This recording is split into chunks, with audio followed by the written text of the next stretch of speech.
ভিত্তিক বেনারস ঠাকুর বাড়ি থেকে। শ্রদ্ধেয় দাদাকে আমি সাদর আহ্বান জানাবো ইষ্ট প্রসঙ্গ পরিবেশন করার জন্য। ব্যাপ্তিকাল থাকবে 8টা 40 মিনিট পর্যন্ত। শ্রদ্ধেয় দাদা, জয় গুরু। জয় গুরু। পরম দয়াল পরম প্রেমময় শ্রী ঠাকুরের চরণে আমার ভক্তিপূর্ণ প্রণাম। সম্পূর্ণ ঠাকুর পরিবারের চরণে আমার ভক্তিপূর্ণ প্রণাম। আজ এই অনলাইন সৎসঙ্গের মাধ্যমে আপনাদের মধ্যে উপস্থিত হতে পেরে নিজেকে খুব গর্বিত আনন্দিত অনুভব করছি। আজকের এক বিশেষ দিন। এই বিশেষ দিনে বিশেষ আয়োজনের মাধ্যমে ভক্তদের মাঝে উপস্থিত হতে পেরে ভগবানকে যেন খুঁজে পাচ্ছি প্রত্যেকের মধ্যে। আমরা ভগবানকে খুঁজে বেড়াচ্ছি কিন্তু ভক্তদের খুঁজছি না। এই ভক্তদের মাঝে যদি উপস্থিত হতে পারা যায় সেটাই এই যুগের তার আশীর্বাদ। না তো একজন ভক্ত তো আরেকজন ভক্তকে দেখতেই পাচ্ছে না, একজন ভক্তের উন্নতি আরেকজন ভক্ত সহ্য করতে পারছে না। এটাই পৃথিবীর এক সমস্যা হয়ে দাঁড়িয়েছে। ভক্তের সংখ্যা বেড়ে যাচ্ছে প্রচন্ড ভাবে, ভক্তের সংখ্যা। আমি তো বেনারসে থাকি, এটা বাবা বিশ্বনাথের নগরী বলা হয়। তার ত্রিশূলের উপরে বাবা এই বেনারস শহর আছে। ভক্ত প্রচন্ড ভাবে ভক্ত বাবা বিশ্বনাথকে দর্শন করার জন্য, শিবরাত্রিতে জল ঢালার জন্য 15 মিনিট আধা ঘন্টা আগে গেলেও জল ঢেলে চলে আসা যেত, কিন্তু এখন যদি জল ঢালতে হয় তাহলে একদিন আগে রাত্রি থেকে লাইনে লাগতে হয়। ভক্তদের সংখ্যা প্রচন্ড ভাবে বেড়ে যাচ্ছে, কিন্তু তাও এটা কলিযুগ বলছে। কেন কলিযুগ বলছে? ডিসাইপল বাড়ছে কিন্তু ডিসিপ্লিন নেই। ডিসিপ্লিন নেই জন্য নেই যে ভক্ত ভগবানকে দর্শন করতে চাইছে, ভগবানের দরবারে যাচ্ছে, তাকে নিবেদন করছে, তার সুখ দুঃখের কথা বলছে, কিন্তু ভক্তদের সাথে জুড়ছে না, ভক্তদের সাথে দূরত্ব, আর ভগবানের সাথে ভগবানকে কাছে পেতে চাইছে, যার জন্য সবকিছু অসম্ভব হয়ে দাঁড়িয়েছে। সেই জন্য পুরুষোত্তমের আগমন, পুরুষোত্তমের সাথে যুক্ত হয়ে আমরা মানুষের সাথে যুক্ত হওয়ার আমাদের যে একটা মনের মধ্যে ইচ্ছা জাগৃত হচ্ছে, এটাই আমাদের সম্পূর্ণভাবে ভগবানকে পাইয়ে দিচ্ছে। আর এটাই আমরা আমাদের জীবনের প্রাপ্তি, কত জন্মের কর্মফল যে এই যুগের পুরুষোত্তম শ্রী ঠাকুর অনুকূল চন্দ্র আমাদের জীবনে দয়া করে তিনি এসেছেন। আর এই যে সৎসঙ্গের বিধান তিনি দিলেন, সৎসঙ্গের মাধ্যমে ভক্তদের সমাগম, প্রতি ভক্তের মধ্যে। আচার্যদেব কি করছেন? আচার্যদেব সারা দিন খালি বসে আছেন ভক্তদের মাঝে, তাদের কথা শুনছেন, নিজের কথা বলছেন, দিশা নির্দেশ করছেন।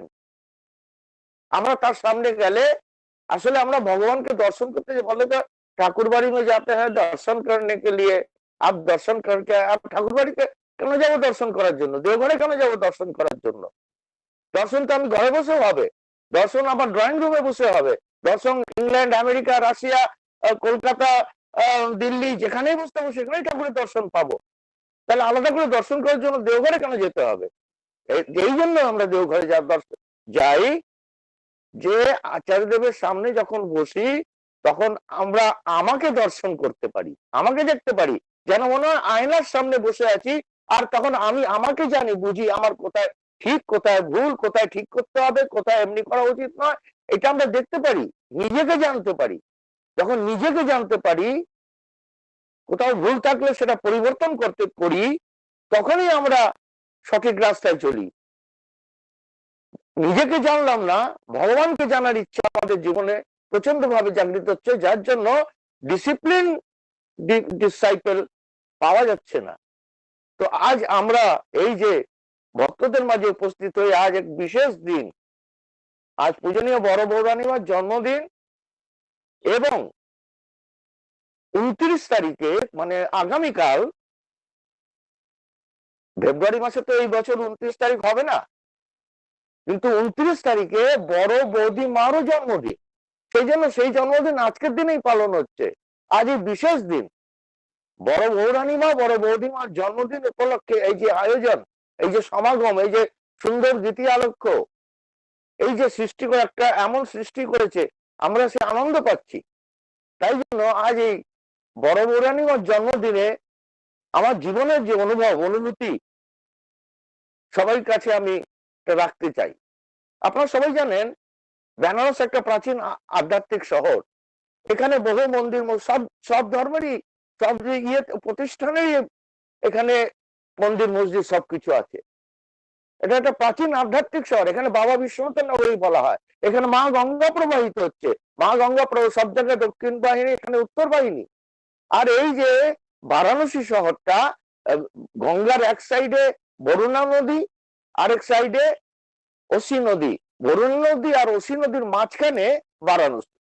এইভাবেই নামকরণ হয়েছে। কিন্তু ঠাকুর কিন্তু বারাণসী শুনতে পছন্দ করতেন না। পছন্দ করতেন কিনা জানি না, কিন্তু বলতেন যে কাশী বল, কাশী। আমার বাবা যখন যেতেন বেনারস বলতেন, তো বলতে কাশী বল, কাশী। কাশী শুনতে উনি ভালোবাসতেন। কাশী বিশ্বনাথ নগর এটা, যেমন কাশী শুনতে ভালোবাসতেন। যাই হোক, এখানে একটা ঠাকুর বাড়ি আছে। আপনারা জানেন ঠাকুর বাড়ি ভারতবর্ষে বহু জায়গায়, কয়েক জায়গাতেই আছে।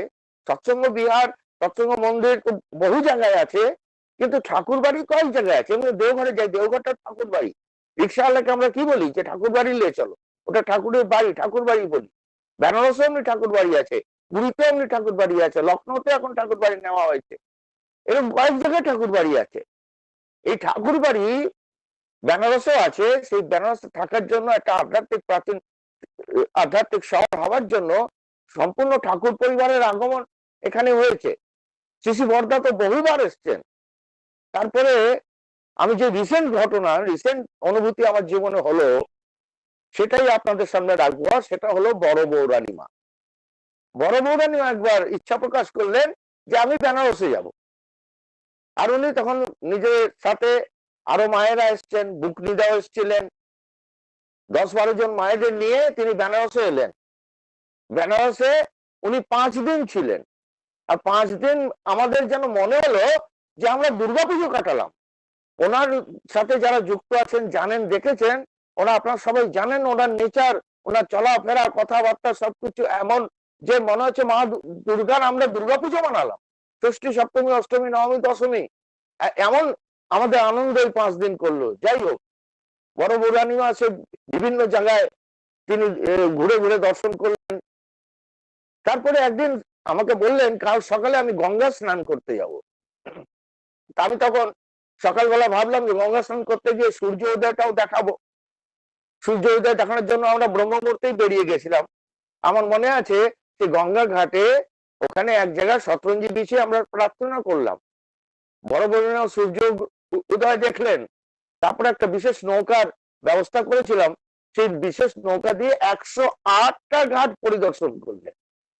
সম্পূর্ণ ঘাট, এই কোনা থেকে ওই কোনা। জেনারেলি সবাই করে না, তিনি করলেন। সব জায়গায় গিয়ে খুব আনন্দে। কিন্তু এই যে গঙ্গা স্নান করবে, তখন তো গঙ্গা ঘাট গুলো পুরোনো দিনের বানানো, খুব ভালো বানানো, কিন্তু পরিষ্কার না। পরিষ্কার না মানে ভক্তদের সমাগম, ইনডিসিপ্লিন ভক্তদের সমাগম। সে খালি স্বার্থ প্রতিষ্ঠার জন্য ঈশ্বরের দরবারে যায়। লোকের স্বার্থ প্রতিষ্ঠার সাথে কোনো মতলব নেই। যার জন্য যেখানে সেখানে ফুল, মালা, চন্দন, চুল, তারপরে চুল কাটছে সেখানে ফেলে দিচ্ছে, এইসব মানে নোংরা। তাই একটা পরিষ্কার ঘাট দেখে বড় বৌরানীমা স্নানের আয়োজন করেছিলাম। সেখানে উনি গেলেন খুব আনন্দ সহকারে। আর উনি তো গ্রামের থেকে খুব ভালো সাঁতারও কাটেন, মানে খুব আনন্দিত হয়ে উনি গঙ্গা স্নান করলেন। আর গঙ্গা স্নান করে উঠেই আমাকে বলে যে আমি বাবা বিশ্বনাথকে দর্শন করতে যাব। তখন আমার তো আবার মাথায় বাজ, এই বাবা বিশ্বনাথকে যদি দর্শন করাতে হয় তাহলে অন্তত 1 ঘন্টা লাইনে দাঁড়াতে হয়। বিশ্বনাথ গলির মাধ্যমে যেতে হয়। আর ওখানে বাবা বিশ্বনাথের যে দ্বার আছে, বাবা বিশ্বনাথ মন্দির আছে, গর্ভগৃহ আছে, সেখান পর্যন্ত যেতে 1 ঘন্টা 1.25 ঘন্টা লাইনে দাঁড়াতে হয়। আর বড় বৌরানীমাকে এতক্ষণ আমি স্নান করে এসে লাইনে দাঁড় করাবো কি করে, এই চিন্তা করছি। আর ঠাকুরকে ডাকি, বিপদে পড়লে আমরা ঠাকুরকে বেশি করে ডাকা, স্পিড বেড়ে যায় আমাদের ঠাকুরকে ডাকার। আর এই যে সকালবেলা উঠে তিনি চললেন, আর ঠাকুরকে ডাকছে, এ ঠাকুর, আমি যদি আগের থেকে জানতাম তাহলে কোনো প্রোটোকল ব্যবস্থা করতাম, ভিআইপি দর্শনের ব্যবস্থা করতাম। সেটা তো হলো না, হঠাৎ করে তিনি বললেন। আর সেদিন আমার সোমবার মানে বাবা বিশ্বনাথের জন্মবার। বাবা বিশ্বনাথের জন্মবার মানে ভিড় দ্বিগুণ হয়ে যায়। যত যে রেগুলারলি যত ভিড় হয়, সোমবার দিন ডবল ভিড় হয়ে যায়। এই ঠাকুরকে ডাকছি আর হেঁটে চলেছি, আর ওনার স্পিড, ঠাকুর পরিবারের সাথে যেই বর্দাকে দেখেছি দেখি, তাদের স্পিড আমরা মেনটেন করতে, যতই আমাদের নিজেকে সুযোগ্য মনে হয়, স্পিড মেনটেন করতে পারে না। উনি চলছেন, আমরা চলছি, বিশ্বনাথ গলির মুখে যেতেই আমার এক পুলিশ অফিসারের সাথে আমার এক দেখা হলো, আমার বন্ধু। তাকে আমি বললাম যে এরকম এরকম অবস্থা। সে পুলিশ অফিসারটা বললো যে দেখুন, হাই সিকিউরিটি এখানে অ্যালার্ট আছে, হাই প্রোটোকলের ব্যবস্থা, সেখানে তো এমনি ভাবে করা যাবে না, তবে আমি আপনাদের বাবা বিশ্বনাথের মন্দিরের দরজা পর্যন্ত আমি নিয়ে যেতে পারবো, ওর থেকে বেশি আমি এগোতে পারবো না, সিকিউরিটিরা অ্যালাউ করবে না। যাই হোক, উনি আমাদের ডাইরেক্ট লাইনে দাঁড়াতে হলো না, ডাইরেক্ট গিয়ে বাবা বিশ্বনাথের দরজার সামনে পৌঁছে দিলেন। বাবা বিশ্বনাথের দরজার সামনে যখন পৌঁছালাম, সেখান থেকেও বাবা বিশ্বনাথের ভেতরে গর্ভগৃহ আছে, সেই গর্ভগৃহ যেখানে লিঙ্গ প্রতিমা আছে, যেটা দর্শন করতে সবাই যায়, সেখানতেও এত লম্বা লাইন যে 5-10 মিনিট লেগে যায়। কিন্তু আমার মনে হয় 2-4 মিনিটের মধ্যেই বাবা বিশ্বনাথের গর্ভগৃহর দ্বারে পৌঁছলাম। আমি দাঁড়িয়ে আছি, আমার পেছনে বড় বড় মা, তার পেছনে মামনি মা, সবাই জানেন ওখানে মামনি মা, তারপরে 1-2 জন মা আরো ছিলেন। আর বাবা বিশ্বনাথের গর্ভগৃহের ভেতরে কাউকে প্রবেশ করা যায় না, প্রবেশ নিষেধ, মানে বাইরের থেকে একটা চোঙা লাগানো থাকে, সেই চোঙার উপরে জল ঢাললে বাবা বিশ্বনাথের মাথায়, লিঙ্গ প্রতিমা মাথায় পড়ে, দুধ ঢাললে মাথায় পড়ে, ফুল ফল যা কিছু আছেন ওখানে পুরোহিতরা সব নিয়ে বাবা বিশ্বনাথ চড়িয়ে দেয়, এইরকম ব্যবস্থা। কিন্তু বড় বৌরানীমা যেই গর্ভগৃহের দ্বারের কাছে এলেন, ওখানকার যে মুখ্য পুরোহিত, সে বড় বৌরানীমাকে দেখে উঠে এসে হাত জোর করে বড় বৌরানীমার সামনে এসে দাঁড়িয়ে বলে, মা আপ अंदर आइए। আমি বললাম এটা কি হলো? যাই হোক, বড় বৌরানীমা গেলেন, মামনি মা গেলেন, তারপরে আমি গেলাম, 3 জনের বেশি অ্যালাউ হলো না। বাবা বিশ্বনাথকে ফুল চন্দন যা কিছু এনেছিলেন সবকিছু দিয়ে উনি শ্রদ্ধা ভক্তি নিবেদন করলেন।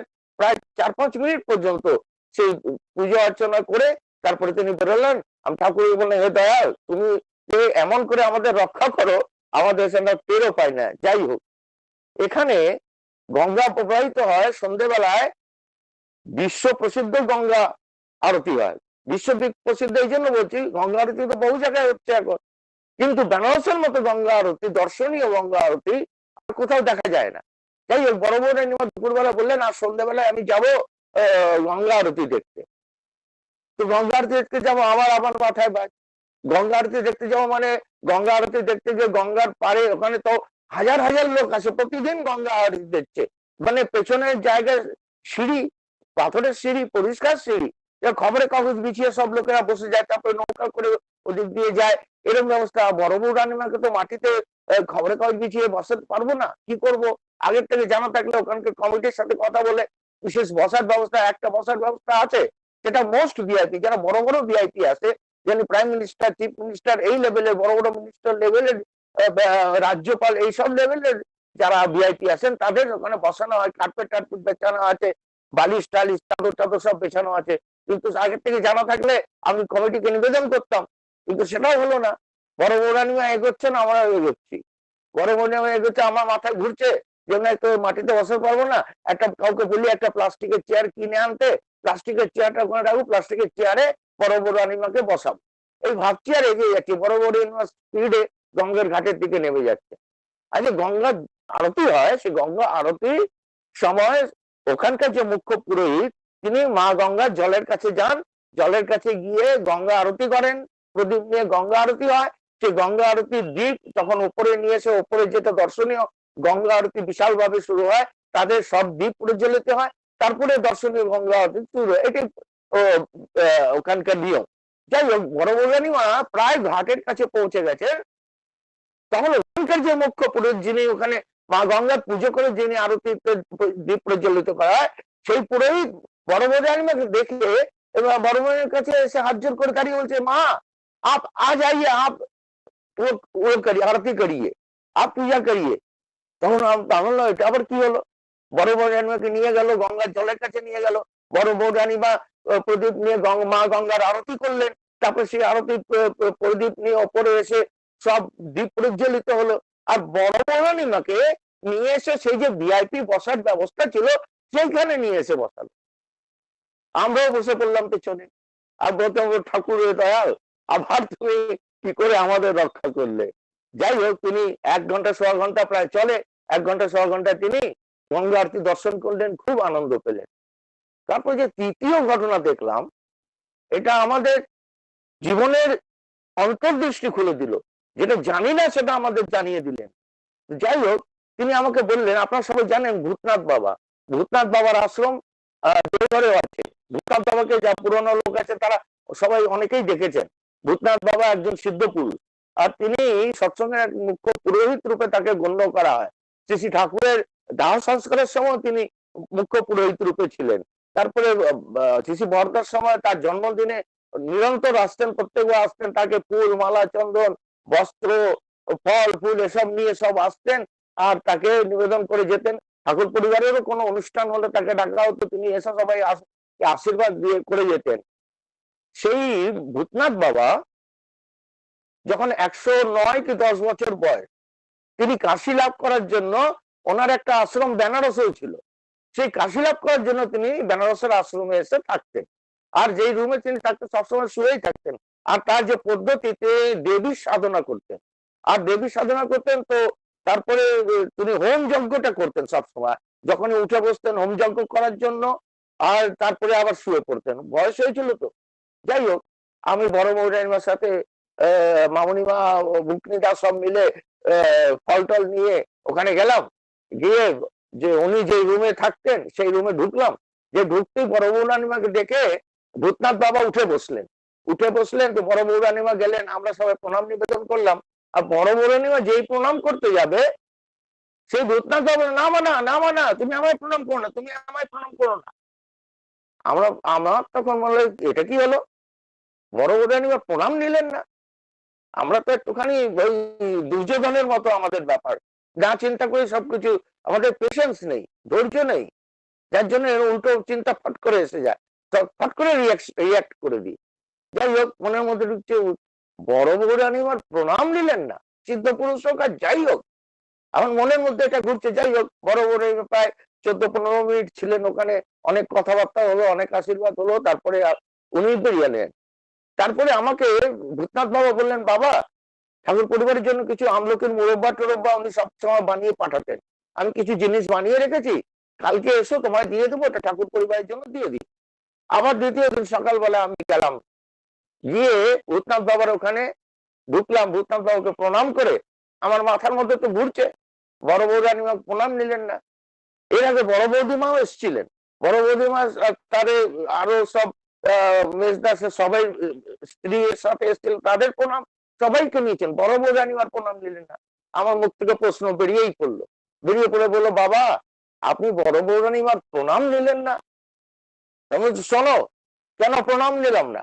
তোমাদের বাবাইদার যখন বিবাহ হয়, নবদম্পতিকে আশীর্বাদ করার জন্য আচার্যদেব তাকে নিমন্ত্রণ জানান, একদিন আপনি সৎসঙ্গ আশ্রমে এসে অন্ন গ্রহণ করুন, অন্ন গ্রহণ করে নবদম্পতিকে আশীর্বাদ করুন, এই উদ্দেশ্য নিয়ে তাকে নিমন্ত্রণ জানানো হয়। তিনি একদিন তার ভক্তদের নিয়ে সৎসঙ্গ আশ্রমে এলেন, তার অন্ন গ্রহণের ব্যবস্থা করা হয়েছিল, পেছনে বর্দাবাড়ি আছে ওইখানে। আর উনি যখন যেখানে অন্ন গ্রহণ করেন সেখানে কাউকে ঢোকার অনুমতি দেওয়া হয় না, সেই জন্য তার ভক্তরা সেই রুমটাকে ঘিরে থাকে যতক্ষণ তিনি অন্ন গ্রহণ করেন। আর তাকে অন্ন গ্রহণ করার জন্য থালায় সাজিয়ে দেওয়া হয়েছে। আর তিনি যেই খেতে বসেছেন, খেতে বসতেই তাকে সামনে এক মহিলা দাঁড়িয়ে, মহিলা বলছে, বাবা আমি অনেকদিন ধরে ক্ষুধার্ত, আমার কিছু খেতে দেবে? তখন ভূতনাথ বাবা বলছে, এই তো আমাকে সৎসঙ্গ থেকে দিয়েছে, এক কাজ করো, অর্ধেকটা তুমি খাও, অর্ধেকটা আমি খাবো। এই বলে অর্ধেকটা মহিলাকে দিলেন। অর্ধেকটা মহিলাকে, তো মহিলা অর্ধেকটা খেয়ে তা বলে, বাবা হাত ধুতে যাচ্ছি। হাত ধুতে গেছে বাইরে, আর আসে না। ভূতনাথ বাবা ওয়েট করছেন, হাত ধুয়ে আসবে, আর আসে না। তাই ভূতনাথ বাবা বাইরে বেরিয়ে এলেন, ভক্তদের জিজ্ঞাসা করলেন, এখানে এক মহিলা এসেছিল, আমার কাছে খাবার ছিল, খাবার খেলো, হাত ধুতে বাইরে বেরোলো, সে কোথায় গেল? তার ভক্তরা বললো, বাবা এটা তো সম্ভবই না, আপনি যেখানে অন্ন গ্রহণ করেন সেখানে কীট পতঙ্গ মাছিও পর্যন্ত ঢোকার অনুমতি দিতে পারি না, এখানে তো মহিলা আসা তো দূরের কথা। তখন তো সিদ্ধ পুরুষ ছিলেন, তিনি মনে বুঝলেন যে কোনো সাধারণ মহিলা আসেনি, কোনো দেবী এসেছিলেন। কোন দেবী এসেছিলেন স্যার জানার জন্য তিনি বললেন, এখনই আমার হোম যজ্ঞের আয়োজন করো। হোম যজ্ঞের আয়োজন করা হলো, হোমে তিনি বসলেন, যজ্ঞ করা শুরু করলেন। আর যজ্ঞ করতে যজ্ঞের যখন ফ্লেম বেরোলো, সেই ফ্লেমের মধ্যে আবার সেই মহিলা উদ্ভাসিত হলো। যখন উদ্ভাসিত হলো তখন দেখলো যে ওই মহিলাই, আর ওই মহিলা কেউ না, স্বয়ং মা লক্ষ্মী। তিনি জানতে পারলেন মা লক্ষ্মী তাকে দর্শন দেওয়ার জন্য এসেছিলেন। তারপরে তিনি এখানে হোমযজ্ঞ করে তারপরে ওখানে যেখানে আচার্য বসেন সেখানে তাকে বসার ব্যবস্থা করা হয়েছিল। নবদম্পতিকে ডাকা হয়েছিল আশীর্বাদ নেওয়ার জন্য। বাবাইদা তার স্ত্রী তার সামনে, তিনি তাকে যখন বড় ভূতনাথ বাবাকে প্রণাম করতে যাবেন, তখন ভূতনাথ বাবা লাফিয়ে দাঁড়িয়ে হাত তুলে বলছে, না মানা, না মানা, আমাকে প্রণাম করো না, আমাকে প্রণাম করো না, আমি তোমায় প্রণাম করব। আচ্ছা দাদা বলছেন, এটা কি বলছেন আপনি? আপনাকে এখানে জানানো হয়েছে যে আপনি নবদম্পতিকে আশীর্বাদ করবেন, আপনার আশীর্বাদ পেয়ে নবদম্পতি তাদের সুখে স্বচ্ছন্দে জীবন কাটাবে, তো আপনাকে সেই জন্য তারা আপনার আগমন, আপনিই বলছেন প্রণাম করবেন। তখন ভূতনাথ বাবা দাদাকে বললেন যে, জানি বাবা জানি, তোমার ঘরে কে এসেছে, তোমার ঘরে স্বয়ং মা লক্ষ্মী এসেছে। আমাকে উনি আগেই দর্শন দিয়েছেন।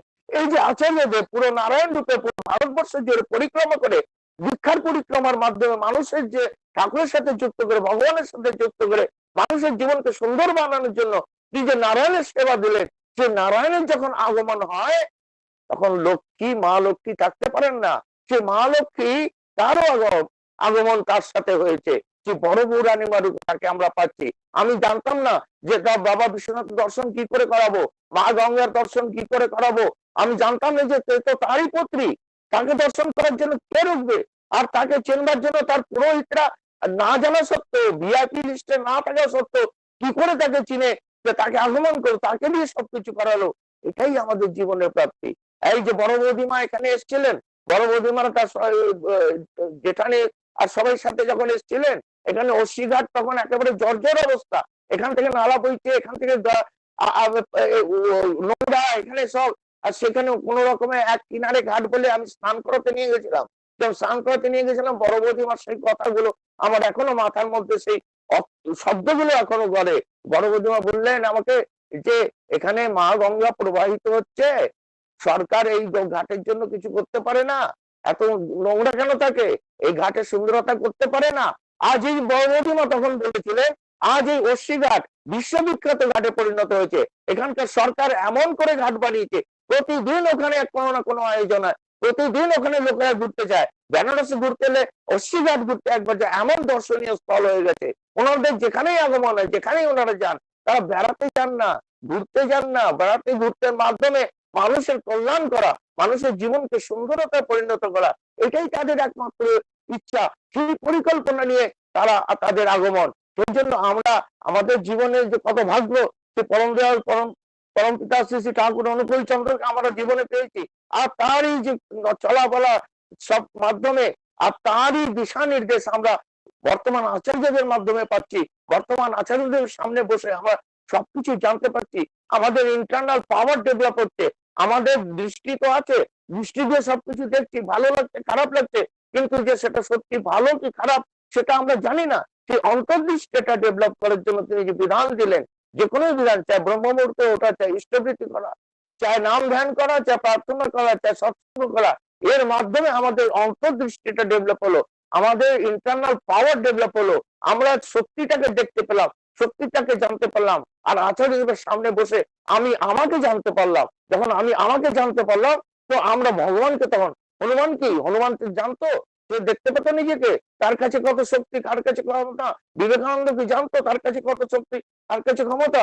এমন তার সান্নিধ্যে এসে সে নিজেকে জানতে পারলো, নিজেকে বুঝতে পারলো, নিজের ক্ষমতা সম্বন্ধে জানতে পারলো। আর এমন ক্ষমতা সম্বন্ধে তার সাথে আকৃষ্ট, তিনি কোনো যোগ্য অনুষ্ঠান কিছু করেননি, কি করলেন, তাকে খালি ভালোবাসলেন। তিনি কি চান, কখন কি বলার দরকার, কখন কি করার দরকার, তিনি কিসে খুশি হবেন, সেটাই খালি একমাত্র তিনি করলেন। আর সেই জন্যই তার স্থান কোথায় হলো, রামচন্দ্রর পাশে, রামকৃষ্ণ দেবের পাশে, শ্রী শ্রী ঠাকুর অনুকূল চন্দ্রের পাশে, শ্রী পর্দা। একজন ভক্তের স্থান ভগবানের পাশে সম্ভব হয়ে যায়, এটাই তার ইচ্ছা। এই জন্য তিনি বলেন প্রত্যেকের মধ্যে ঠাকুরত্ব জাগৃত করতে হবে, প্রত্যেকের মধ্যে মনুষ্যত্বকে ডেভেলপ করতে হবে। মানুষ মানুষকে চিনতে পারে, মানুষ মানুষকে ধ্বংস করে তার সৃষ্টি ধ্বংস করার পরিকল্পনা করবে না। আর দুনিয়াতে তাই হচ্ছে, আমার ভগবান তোমার ভগবান, আমি আমার ভগবানকে রক্ষা করার জন্য তার ভগবানের ধ্বংস করার পরিকল্পনা। আর পুরো বিশ্বতে হচ্ছে, জানি না এটা কোথায় নিয়ে যাবে মানুষকে? সেই জন্য প্রত্যেক মানুষের জীবনে আচার্য পরম্পরার মাধ্যমে আমাদের জীবন সুন্দর তার নির্দেশ পাওয়া দরকার। এই যে ঠাকুরের যজন যজন ইষ্টবিধি অস্তনি সদাচার যে 5টা বিধান আমরা সব সময় দেখে আসছি, কিন্তু আমার মনে হয় এই সময় 6টা বিধান ঠাকুরের যজন যজন ইষ্টবিধি অস্তনি সদাচার ডিপি ওয়ার্ক। এই ডিপি ওয়ার্কের মাধ্যমে মানুষের কাছে গিয়ে মানুষের সাথে খবরাখবর দেখে মানুষের সুখ ভালো ভাষার মধ্যে যুক্ত হয়ে মানুষকে চেনা, মানুষকে জানা সম্ভব করলে ভগবানকে জানা, ভগবানকে চেনা অটোমেটিক্যালি সম্ভব হয়ে যাবে। আমাদের আর ভগবানকে খুঁজতে হবে না, ভগবান আমাদের খুঁজে বেড়াবেন, ভগবান আমাদের কাজের দায়িত্ব দেবেন, ভগবান আমাদের যমরাজের হাতের থেকেও নিয়ে চলে আসবেন যদি আমরা তার হয়ে থাকতে পারি। আমরা সেটা করতে পারি না, সেই জন্যই তিনি ডিপি ওয়ার্কের আমাদের কর্মকাণ্ড দিলেন। এই ডিপি ওয়ার্কের মাধ্যমে আমরা নিজেকে তৈরি করব, ভগবানকে পাওয়া কি পাওয়া সেই না করে তারা যে ডিপি ওয়ার্ক করি আমরা নিজেকে জানতে পারবো, নিজেকে বুঝতে পারবো, নিজের ক্ষমতাকে ডেভেলপ করতে পারবো, আর সেটাই আমাদের সবকিছু প্রাপ্তি জীবনে সম্ভব করে দিতে পারবে। সেই পরম দয়ালের চরণে আজ এখানে উপস্থিত প্রত্যেক দাদামা, প্রত্যেক ভক্তদের মঙ্গল কামনা করি। সবাই তার হয়ে চলুন, আর আচার্য নির্দেশ করুন, আচার্য সান্নিধ্যে থাকুন। আচার্য সান্নিধ্যে থাকলে জীবনের সবকিছু প্রাপ্তি সম্ভব হয়ে যাবে। এটাই আমার জীবনের একমাত্র জানা। সেই জানার মাধ্যমে আপনাদের মাঝে উপস্থিত হতে পারায় খুব আনন্দিত অনুভব করছি। আবার সবাই মঙ্গল কামনা সেই পরম দয়ালের চরণে করি। সবাই ভালো থাকুন, সুস্থ থাকুন। জয় গুরু, বন্দে পুরুষোত্তম। জয় গুরু। শ্রদ্ধেয় দীপিরাগ বৈদ্য দাদা, প্রিয় পরমের সহপ্রতিনিধি